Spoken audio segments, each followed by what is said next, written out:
we will gather in Israel so he doesn't have to hunt us down globally. For it or against it? For it. Thank you. And the truth is, all of Western civilization is based on a Judeo-Christian value system. It hasn't sprung up anywhere else. I mean, there are tons of cultures all over the globe, and none of them have the kind of civilization America does. And America, by the way, is still significantly more religious than Europe, which is not coincidentally one of the reasons why we are significantly more powerful than Europe.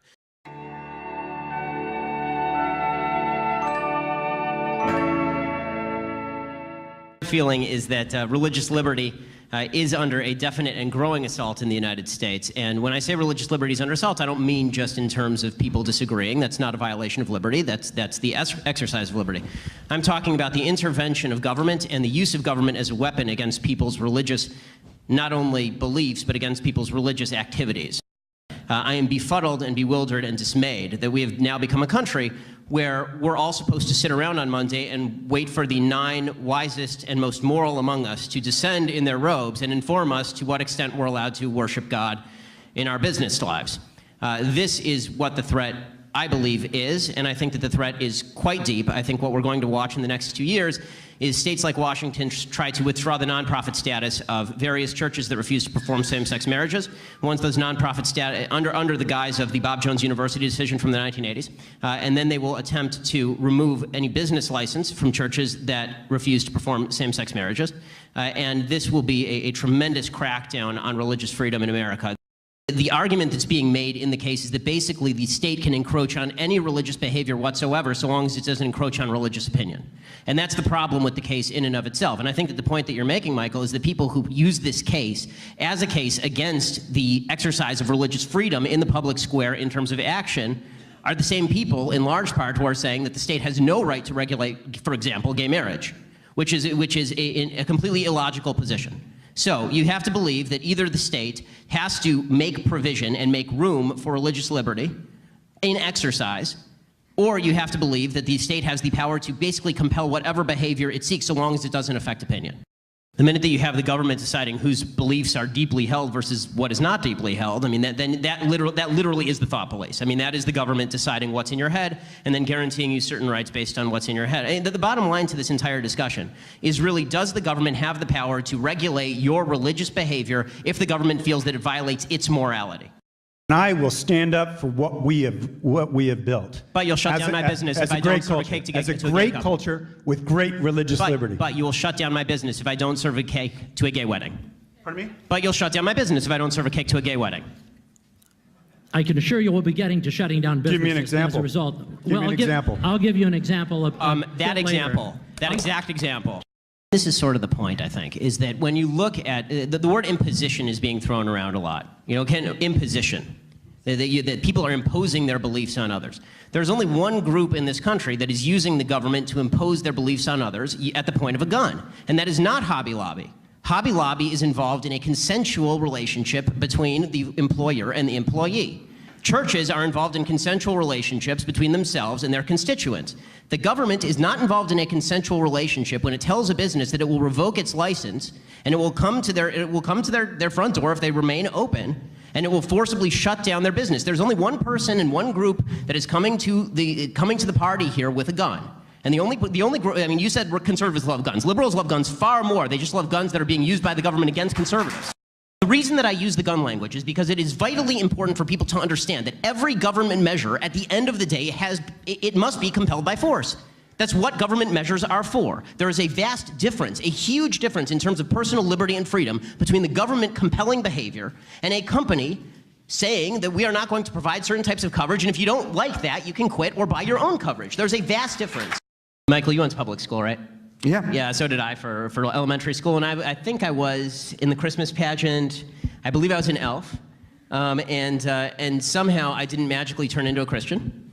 And my guess is that both you and I could probably sing in beautiful two-part harmony all of Silent Night, probably based on what we learned in public school. The idea that this is some sort of grand imposition or grand inquisition And that the acting out of the mere saying of the word Christmas in a public school is somehow an establishment of religion to the exclusion of all other religions.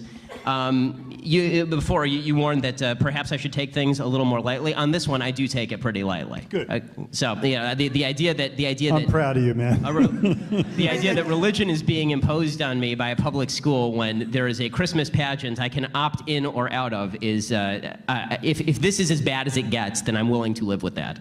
How much stronger is the religious persecution on leftist campuses? Yeah, I mean, it's not easy to be a religious person on campus. I'll answer the second question first. It's not easy to be a religious person on campuses because you're perceived as stupid.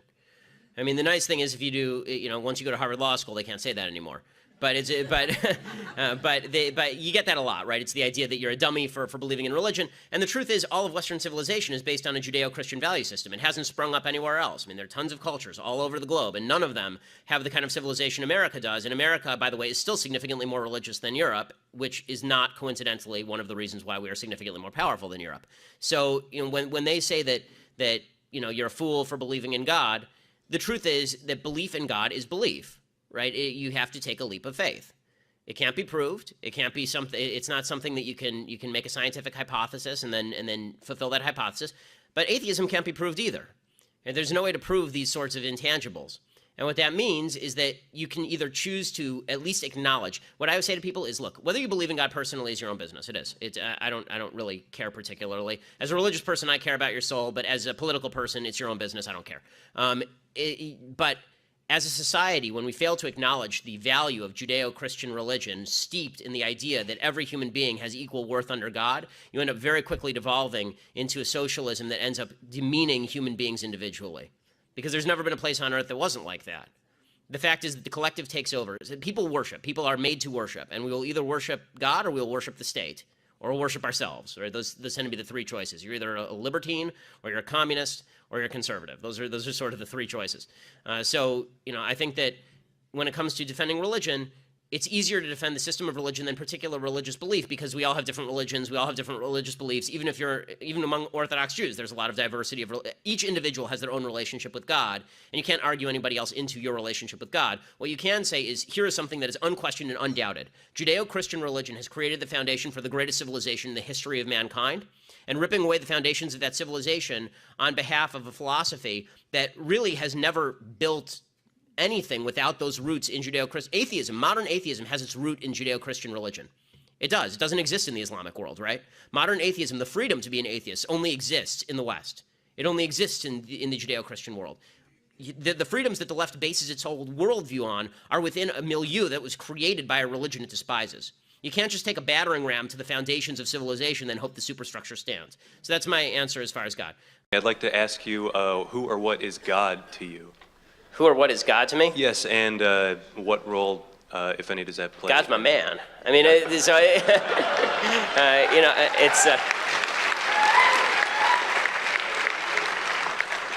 the creator of the universe, the master of heaven and earth. Who is God to me? God is, as an Orthodox Jew, I believe that God provided us a moral foundation in the Bible, and that moral foundation is, if you live by that moral foundation, you will live a happier, better life, freer of sin. I think that God provides the idea of an objective moral standard that immediately begins to crumble as soon as you get to a subjective idea that everybody can create their own morality. So that's I think, the role of God in society. As far as what is God to me personally, all I can say is that I don't believe in God. I know in God. I don't just have faith in God. I have trust in God. And so that may not end up well for me because it doesn't always end up well for people with faith. But I think that not recognizing God's providence over the universe, for me particularly, would be an act of tremendous. Yes. Good evening. Just wanted to say thank you for coming to campus tonight and presenting your point of view. It's always valuable to have two sets of views going on at the same time. Very useful. My name is Jumana Imad Musa Ahmed Al-Bahri, and I'm a student here at UCSD. I was reading your literature. I found that much more interesting than the talk. And I found some interesting things about the MSA, which is an organization that's very active on campus, and it is hosting our annual Hitler Youth Week. You should come out to those events. If you could clarify the connection between the MSA and jihad terrorist networks, because Yeah, you last I checked, we had to do our own fundraising, and we never get help from anyone. So if you could clarify the connection between UCSD's MSA, or if you don't have such information, if you could connect other MSAs on UC's, because the connection wasn't too clear in the pamphlet. Just if you could clarify. Okay. Will you condemn Hamas here and now? I'm sorry, what? Will you condemn Hamas Would I condemn Hamas? as a terrorist genocidal organization? Are you asking me to put myself on a cross? So you won't. I actually have had this experience many times. You didn't read the pamphlet because the pamphlet is chapter and verse. The main connection is that the MSA is part of the Muslim Brotherhood network as revealed in the documents. I don't think you understood what I Anyway, meant by that. this I is- meant if I say something, I'm sure that I will be arrested for reasons of Homeland Security.